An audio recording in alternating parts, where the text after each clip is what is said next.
Assalomu alaykum. Xudo xolasa bu videomiz shaxsiy brend qurish bo'yicha bo'ladi. Ya'ni 0 dan 10 mingta obunachigacha daromadli shaxsiy brendni qanday qurish bo'yicha bo'ladi. Avvalo tanishib olaylik. Bu videoni ko'rayotgansiz, katta ehtimol bilan siz shaxsiy brend qurmoqchisiz yoki qurib kelyapsiz, yoki qurib ko'rgansiz yoki hozir to'xtatib qo'ygansiz. Har xil vaziyat bo'lishi mumkin. Asosiysi shaxsiy brend qurish arafasidasiz. Inshaalloh bu video siz uchun albatta foydali bo'ladi. Bu videoda siz 0 dan 10 mingta obunachigacha bo'lgan to'liq daromadli shaxsiy brend qurish strategiyasini o'rganib olishingiz mumkin bo'ladi. Meni ismim Yahyo, 21 yoshdaman.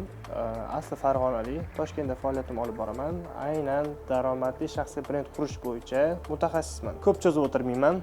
To'g'ridan-to'g'ri mavzuga kirishib ketaveramiz. Xo'p, birinchi narsa asosiy birinchi qadamimiz nimadan iborat bo'lishi kerak? Shaxsiy blog qurishdan maqsadimiz nima va auditoriyamiz kim? Bizni kuzatadigan odamlar kim? Maqsadni aniqlab olish kerak. Maqsadni aniqlab, bir to'shkani qo'ygandan keyin unga boradigan rejalar qilish osonroq bo'ladi. Agar sizda hech qanaqa maqsad bo'lmasa, shunchaki shaxsiy brendni to'g'ridan-to'g'ri yurg'izib ketaman deydigan bo'lsangiz, hayolingizga kelgan ideyani qilasiz. Reels ko'ryapsizmi? Trendsiga yoqadigan chiqib qoldim. Bo'ldi, mana shuni copy paste bo'ladi. O'sha videoni chiqarasiz. U sizga daromad olib keladimi, olib kelmaydimi, bundan o'zi klient keladimi yoki qanaqadir produktmi, bu kontentlar orqali yig'ilgan auditoriyaga sota olamanmi, yo'qmi, bu haqida o'ylamaysan. Shaxsiy brend qurish ko'pchilik hozir o'ylab qo'ygan, hali video qo'ysam bo'ldi, men ko'raman, chiroyli zo'r ekan video bo'lsa qo'yaveraman. Ba'zida shunaqa videolar bo'lishi mumkin, sizga millionlab auditoriya olib kelishi mumkin, lekin sizni ekspertizga aloqasi bo'lmaganligi uchun bir tiyin ham ulardan foydalana olmasligingiz mumkin bo'ladi. Bu noto'g'ri qurilgan shaxsiy brend deyiladi. To'g'ri va noto'g'ri qurilgan shaxsiy brenddan bo'ladimi deyishingiz mumkin, albatta bo'ladi. Ya'ni foyda nima? Foyda bo'lishi mumkin, daromad tomondan bo'lishi mumkin yoki boshqa networking, bilmadim, nima maqsad o'zi blog qilishdan. Shu foyda hammaga har xil. Bu bo'lishi mumkin, misol uchun kimgadir Instagram vizitka kartasi bo'lishi mumkin, kimgadir pul olib keladigan joy bo'lishi mumkin, kimgadir prosta hobbi bo'lishi mumkin. Xo'p, Yahyo, maqsadimizni qanday aniqlab olsak bo'ladi deydigan bo'lsangiz, ya'ni blogni qurishdan, strategiya tuzishdan oldin o'zingizga bir tochka to'shni qurib olishingiz uchun mana shu savollarga, quyidagi men aytadigan savollarga javob berishingiz o'zi yetarli bo'ladi. Bu savollarga javob berganingizdan keyin o'zingizning maqsadingizni aniqlaysiz. Auditoriyangiz kimligini aniqlaysiz, ularga qanday kontent qilish kerakligini aniqlaysiz. Ularga keyin nima sotishingizgacha aniqlab olishingiz mumkin bo'ladi. Qani boshlaylik. Birinchisi, blog nima haqida? Ya'ni men o'zimdan keltirishim mumkin. Farg'onadan Toshkentga ko'chib kelgan, o'zini faoliyatini Toshkentda olib borayotgan bir yigit haqida. Asosiy mavzu nima bo'ladi? Meni blogimda asosiy mavzu daromadga olib boruvchi shaxsiy brend qurish. Ya'ni shaxsiy brend qurish emas, aynan daromadga olib boradigan shaxsiy brend qurish meni blogimning vazifasi. Ya'ni meni asosiy mavzular shuni atrofida aylanadi. Xo'p, uchinchisi, meni kimlar kuzatadi? Shu savolga javob berishingiz mumkin bo'ladi. Misol uchun siz fitness treynerda oladigan bo'lsangiz, asosiy mavzungiz nima bo'ladi degan bo'lsa, dieta haqida bo'lishi mumkin yoki suxoy mishni massa olish haqida bo'lishi mumkin yoki har xil o'zingizning mavzularingiz bor. Misol uchun uchinchisiga misol keltiradigan bo'lsa, meni kimlar kuzatadi deganda, siz agar fitness treyner bo'ladigan bo'lsangiz, massa yig'moqchi bo'lgan yigitlar, misol uchun 18-16 yoshdan 35-40 yoshgacha bo'lgan ayol, qizlar har xil maqsadda kuzatishlari mumkin. Dieta bo'yicha, ozish bo'yicha, massa olish bo'yicha, prosta chiroyli figura qilib yurish bo'yicha har xil maqsadda sizni kuzatishlari mumkin. Sizni kimlar kuzatishini aniq portretini miyangizda chizib olishingiz kerak bo'ladi. Chunki o'sha kuzatuvchilaringiz aniq portretini chizib olganingizdan keyin ular nima xohlayotganini aniqlaysiz. Ular nima xohlayotganini bilganingizdan keyin ular uchun kontent chiqarganingizda zo'r yeydi videolaringiz auditoriya, maqsadli auditoriya yig'ilishi boshlaydi. Odamlar nimaga meni kuzatish kerak? O'zi odamlar nimaga sizni kuzatish kerak? Xo'p, men ekspert bo'lgan taqdiringizda ham sabab meni kuzatsa, misol uchun dietasiz ozishni o'rgataman. Fitness bo'yicha qiziqarli ma'lumotlar berib boraman. Fitnessdagi trenajyorlar bilan ishlashdagi xatolarni ko'rsatib beraman. Sabab bo'lishi kerak. Qanaqadir odamlar manfaat olishi kerak sizni videolaringizni ko'rgandan keyin. Eng asosiy va oxirgi qiziqarli joyi bu endi shaxsiy brend yurg'izgandan keyin bu auditoriyadan, bu shaxsiy brenddan qanday pul ishlayman. Pul ishlashingizni bu shaxsiy brenddan hali boshlamasingizdan oldin aniq qilib qo'ygan bo'lishingiz kerak. Nima sotishingiz, qanaqadir mahsulot bo'ladimi, usluga bo'ladimi, nima bo'lishidan qat'iy nazar birinchi aniq qilib olishingiz kerak. Nima sotishingiz, o'sha sotuv qiladigan narsangizga qarab turib, keyin odamlarni yig'ishni boshlaysiz. Bu yig'ish kontentlar orqali bo'ladi. Endi shu auditoriyani yig'uvchi kontentlar qilasiz. Hammasi bir-biriga bog'liq. Ko'rgan bo'lsa, birinchi sotuv qilmoqchi bo'lsangiz, sotuvga olib boradigan odamlar kerak. Bu odamlarni yig'ish uchun bularga qiziqarli kontentlar kerak. Hammasi bir-biriga sipochka bo'lib yotibdi. Siz bu narsani aniq qilib olmasangiz, bu narsaga siz yetib bora olmaysiz. Va oxirgi savol, yaqin kunlardagi maqsadlaringiz va orzularingiz. Misol uchun 3 oydan keyin nima kutyapsiz bu blogdan? Necha pul kutyapsiz? Qancha auditoriya kutyapsiz?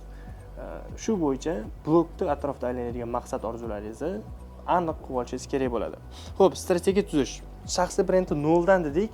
Men sizga noldan o'rgataman hozir. Birinchi Instagram ochganingizdan keyin, o'z ekspertligingizni aniqlaganingizdan keyin, misol uchun siz fitness trener misolida ko'rib chiqamiz. Fitness trener bo'ladigan bo'lsangiz, siz o'zingizni avatarkadan boshlashingiz kerak. U rasm turadi-ku, shundan boshlashingiz kerak. O'zingizni sohangizni odamlarga yetkazishni. Bitta ko'rganda o'sha bu bola fitnessga aloqador odam ekan degan narsa bitta miyasiga urish kerak. Bu nima orqali bo'ladi? Bu birinchi fotosessiya ham, ya'ni sohangizga aloqador bo'lish mumkin. Ya'ni agar fitness trener bo'ladigan bo'lsangiz nima bo'lishi mumkin? Misol uchun gantellar ushlab turgan rasmingiz, portret yuzingiz chotki chiqib turgan bo'lishi kerak. Yarki bo'lib, bitta ko'rganda kichkina ko'rinadi, to'g'rimi? O'shandan ham yuzingizni bemalol aniqlab olish mumkin bo'lsin, sohangizni ham aniqlab olish mumkin bo'lsin o'shining ichida. Bu birinchi variant. Ikkinchi variant prosta yuzingizni zo'r aniqlab olish mumkin bo'ladigan variant. Ya'ni sizda ikkita yo'l bor. Sohani qo'yish, soha yuz. Ikkinchi variant yuzingizni o'zi. Ikkinchisi bio qismi. Bioda siz o'zingizni nima ish bilan shug'ullanib kelishingiz, odamlarga qanday foyda berishingiz va oferlaringizni yozib qoldirishingiz kerak bo'ladi. Misol uchun, meni ko'radigan bo'lsangiz, menda daromadga olib keluvchi shaxsiy brend qurish bilan shug'ullanishimni yozib qo'yganman. Bitta men sahifamga kirgan odam, bu bola shaxsiy brend qurar ekan. Bo'lib hamki daromadga olib boruvchi shaxsiy brend qurar ekan degan narsa miyasiga bitta uradi. Ya'ni avatarka bio qismlari siz haqingizda polni ochib berish kerak. Nimaga bu narsalar muhim? Savol. Siz million prosmotrli videolar qilishingiz mumkin. Million prosmotr bo'lgandan keyin auditoriya bitta odamlar ko'radi, profilingizga qiziqib bosishi mumkin. Bitta profilingizga kirganda sizni aniq bilish kerak. Siz kimligingiz, sizdan qanday foyda olishlari mumkinligi, nimalarni kontent qilishingiz hammasi o'sha tepa bio qismida yoritib bergan bo'lishingiz kerak. Agar o'shinda odamlar o'ziga kerakli narsani topgan bo'lsa, o'sha o'zida podpiska bosadi. Agar u joyini siz tushuntirmagan bo'lsangiz, bo'ldi chiqib ketadi, o'tkazib yuboradi. Siz hech narsasiz qolasiz. Zo'r million prosmotr uradigan kontentlar qiling, sizda obuna bo'lmaydi. Nimaga deydigan bo'lsangiz, o'sha boshida tushuntirib bermagansiz kimligingizni va sizdan nima foyda olish mumkinligini. Agar shuni qilgan bo'lganingizda, o'sha auditoriya bu xuddi qanaqadir eliga o'xshaydi. Mana bitta eliga narsalarni sochdingizda elanadida, agar sizda bio qismingiz yaxshi bo'ladigan bo'lsa, obunachilarni mana shu yerda uzoq qoladi. Agar yaxshi bo'lmaydigan bo'lsa, hammasi shunday tushib ketadi. Shuning uchun bunga jiddiyroq qarash kerak. Va keyingi qadamlar nimadan iborat bo'ladi? 3 oy davomida blogingizdan nima xohlayapsiz? Misol uchun bo'lishi mumkin 30 mingta obunachi va 300 ta onlayn bo'lgan shogirdlar xohlayapsiz. O'rtacha fitnessda bitta mijoz $100 deganimizda ham onlayn baribir qimmatroq yuradi. Lekin plus-minus o'rta hisobda $100 bo'lgan taqdirda ham agar 300 ta olib kira olsangiz, sizda 30 ming daromad bor degani. Bu oyiga boshlanishi. Agar siz bu narsani davomiy qiladigan bo'lsangiz, bu faqat o'sadi, bu raqamlar faqat o'sadi. Xo'sh, bo'pti, maqsadlaringizni yozib oldingiz. Endi 30 mingta maqsadli auditoriyani qanday olib kiraman degan o'zingiz savol berishingiz kerak bo'ladi. Nima orqali olib kiraman? Menda 3 xil yo'l bor. Reels orqali olib kirishim mumkin, target orqali olib kirishim mumkin, influencer orqali olib kirishim mumkin. Ya'ni sizni auditoriyangizga mos bo'lgan boshqa auditoriya bor. Uni qanaqadir marketing xod bilan u odamlarni olib kirib olishingiz mumkin. Sizda 3 ta yo'l bor. Qaysi biridan? Uchalasidan foydalanmoqchimisiz? Bo'ldi, uchalasidan foydalaning. Hozir sizga bez rasxod bo'ladigani, eng chotki zo'r ishlab beradigan narsa Reels. To'g'ri, sekin bo'ladi, lekin maqsadli bo'ladi, davomiy bo'ladi. Ya'ni Reelsdan kelayotgan odamlar, ya'ni maqsadli auditoriya hisoblanadi.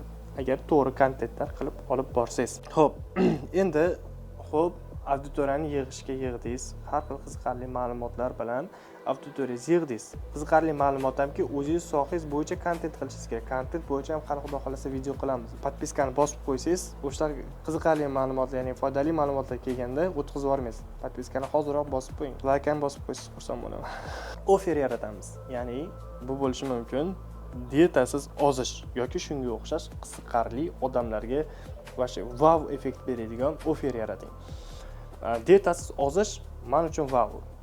Bu bo'lishi mumkin. Siz bu sohaning ichidasiz. Siz ko'p narsani bilasiz. Siz hammasini analiz qiling. Qaysi taklifi, offer ya'ni bu taklif degani. Qaysi taklifni men beradigan bo'lsam, hammaga qiziq bo'ladi. Ya'ni maqsadli auditoriyamga bu narsa qiziq bo'ladi. Qaysi taklifni beray? Shu narsani o'tiring, analiz qiling, shu narsani birinchi toping. Bu narsani qilganingizdan keyin kontentdan olishni boshlang. Va bundan keyingi qadam kontentlar qilish bilan boshlanadi. Boshlanishiga sizga faqat 3 ta rubrika yetadi. 3 ta rubrika bilan o'sha kontentlaringizni boshlanib kirib olish joyiga shu 3 ta rubrika bilan chiqib ketsangiz bo'ladi. Ya'ni faqat bir xil video qilaversangiz ham odamlar joniga tegasiz. Har aralashtirib turish kerak. Rubrikalarda, ya'ni formatlarda soni qancha ko'p bo'ladigan bo'lsa, shuncha qiziqarli bo'ladi, effekti yaxshiroq bo'ladi. Ya'ni auditoriyasidan zerikib qolmaydi. Birinchisi ChatGPT orqali, ya'ni qanday savoli bilan boshlanadigan dietasiz ozish bo'yicha top 10 ta savol, top 20 ta savol. 100 ta 100 ta tashlayveradi sizga. Savollarda qanday burger yemasdan ozish mumkin, qanday o'z savollarni chiqarib beradi GPT sizga. Mana shu bo'yicha kontent qiling. Ikkinchisi, o'zingizni shaxsiyatingizni va ekspertizingizni ochib beradigan kontentlarni qiling. Ya'ni birinchidan, misol uchun bu sohaga qanday kirib qolganingiz, bu sohada qanaqa muvaffaqiyatlarga erishganingiz, bu shaxsiyatingizni ochyapti o'sha. Ikkinchi nima bo'ladigan bo'lsa, bu ekspertligingizni, ya'ni bilimlaringizni ulashib boring. Zo'r kontent qilmoqchimisiz? Pul, sog'liq, munosabatlar o'rtasida o'zingiz sohangizga bog'lab turib kontentlar qiling. Bu zo'r uchib beradi. Asosiy narsa o'zingiz sohangizga bog'lang bu narsani. Shunchaki to'g'ridan-to'g'ri olib chiqmang. Mana shu sizga katta axlatlarni olib kelib beradi. Keyin yana ishlatishingiz mumkin bo'lgan narsa o'zingizni konkurentlaringiz orasidan zo'r yegan videoni olib turib, o'sha mavzuga o'zingizni bilimlaringizdan kelib chiqib turib kontent qilsangiz bo'ladi. Asosiy e'tibor berishingiz bo'lgan narsa ko'chirib qo'ymang. Videoni boshida ko'rdingizmi, o'sha hookda o'zida mavzu aniq bo'ladi. Misol uchun kuniga shu mashqni 30 kun davomida qilib yursangiz, sizda 10 kilo vес tashlaysiz. Ya'ni dieta qiladigan insonlar uchun. Misol uchun aytyapman, men bu narsa hech qayerda keltirilmagan bo'lishi ham mumkin bu narsalar. Bo'ldi. Videoni shu to'xtatingda chiqib ketingda o'zingizni bilimlaringizdan kelib chiqib turib ssenariy yozing. Ssenariy yozish bo'yicha ham kontent qilamiz xudo xolasa. Ssenariy yozing. U videoni oxirigacha ko'rib qo'ysangiz, katta ehtimol bilan ko'chirib qo'yasiz u videoni. Miya o'sha o'rganib bo'ladi, ma'lumotlar kiratdi. U boshqa ma'lumot o'zi xayolingizga kelmaydi. Bo'ldi, mana shuni qilish kerak degan narsa yana birga bir chopish bo'lib qoladi. Yo'q, chopganda ham chiroyli choping. Mavzuni o'zini oling.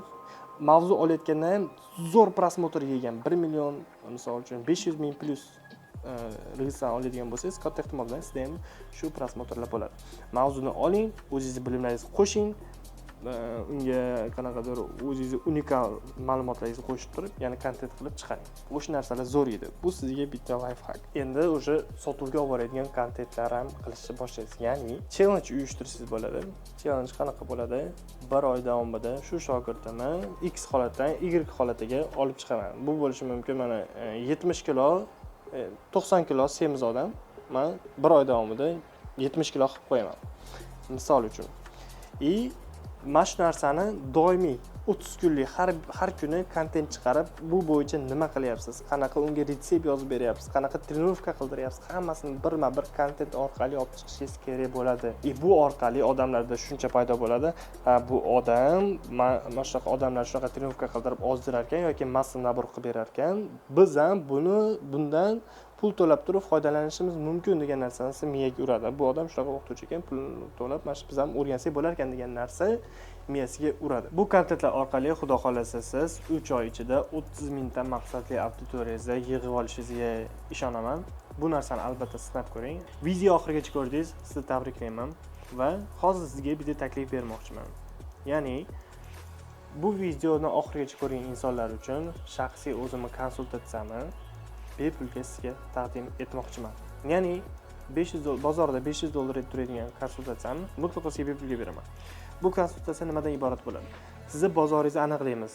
Sizni bozoringizni aniqlab turib, konkurentlaringizni aniqlab turib, sizni o'zingizni unikal tomonlaringizni olib chiqib turib, o'z maqsadingizga asoslangan holda kontent polniy shaxsiy brendingizni noldan oxirigacha sizni strategiyani polniy sizga tuzib beraman. Bu mutlaqo bepul. Bu uchun pastda shunday havola qoldiramiz. Havolaga o'tasiz, anketa bo'ladi. Anketani to'ldirib qo'ysangiz, men attan 3 ta odamni tanlab olaman. O'sha 3 ta odam uchun polniy strategiya tuzib berishga tayyorman. Hammaga rahmat.